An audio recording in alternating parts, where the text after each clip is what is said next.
Mobile subscriptions has been growing quite rapidly in Africa over the past 10 to 15 years, and the main growth driver has really been mobile operators investing in their mobile networks. We've seen mobile networks expand even beyond urban regions into rural regions. This is a key growth driver of mobile adoption in sub-Saharan Africa. Now, 44% penetration is quite an improvement on 2010, like you said, but it's still well below the global average of 68% at the end of 2017. And this clearly shows that there is still significant growth to be had in the region. All right, so one of the issues that have been highlighted in this report is the affordability, which has seen subscriber growth slow in the recent years. So how do you think this can be addressed for underserved segments such as the youth and women? Yeah, so now the way affordability affects subscriber growth is that we have seen people in urban and semi-urban areas, more affluent people in many cases, already have a mobile subscription. However, there are people in rural areas who unfortunately are on lower incomes, and so for these people it's a lot more expensive for them to own a mobile phone. And so while we have the issue of network coverage still lacking in many rural areas, we also have the fact that for many people who even have network coverage, they're not able to afford mobile services, okay, because of the cost of handsets as well as the cost of services themselves, and so this is the way affordability is currently affecting subscriber growth in the region. Okay. Talk to us about policies. You've mentioned that there's high taxation of mobile money on the continent. So what do you think is causing this, and what do you think should be done?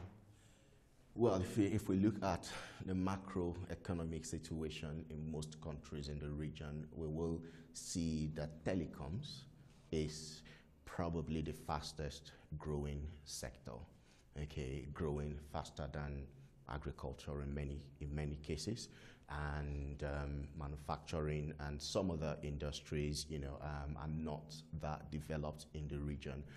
And so governments now under increasing fiscal pressures need to find ways to get money, and somehow a lot of them see the telecoms sector as, in quote, the cash cow, as it were, of the economy.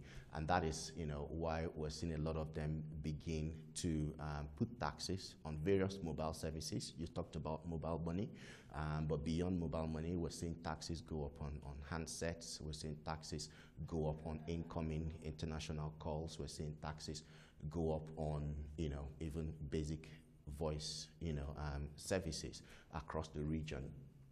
But what this does is that it has a disproportionate effect on low-income members of the society, okay? Because yes, the more affluent members of the society might be able to absorb the rising costs, okay? There are those on the other end of the scale, the bottom of the pyramid, the bottom 20% income bracket of the population across the region, who are less able to afford these services as a result of higher taxes, and this means that they become excluded, as it were, from the digital economy that is growing in the region.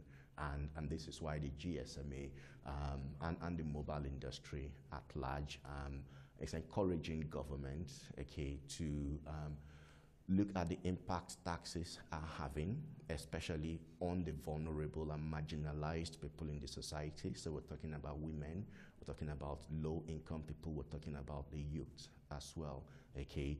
And see if, they're able to use this to pretty much review the tax situation as it is right now. All right, so according to your forecasts, mobile industry will be contributing 7.9% to national GDP to economic growth by the year 2022. So with all those challenges that you have mentioned earlier on, is this achievable? Well, it is achievable because the main growth factor for mobile contribution to economic growth in the region is productivity gain. Our productivity gain continues to improve. And by productivity gain, I mean people who now use mobile services to improve the efficiency of their businesses, improve efficiency of their operations, because they can make a phone call or send a message instead of traveling long distances to have a face-to-face meeting, or businesses that can go online and find information, okay, or find solutions to whatever challenges they're experiencing, okay, and thereby improve their operations. So it's going to be driven largely by productivity gain. However, there is a need for more people across the region to come online, okay, so that they can also benefit from the opportunities that mobile internet presents. And I can tell you that if we see this increase in mobile subscriptions, in mobile internet usage across the region, then we could potentially see an upside to our current forecasts.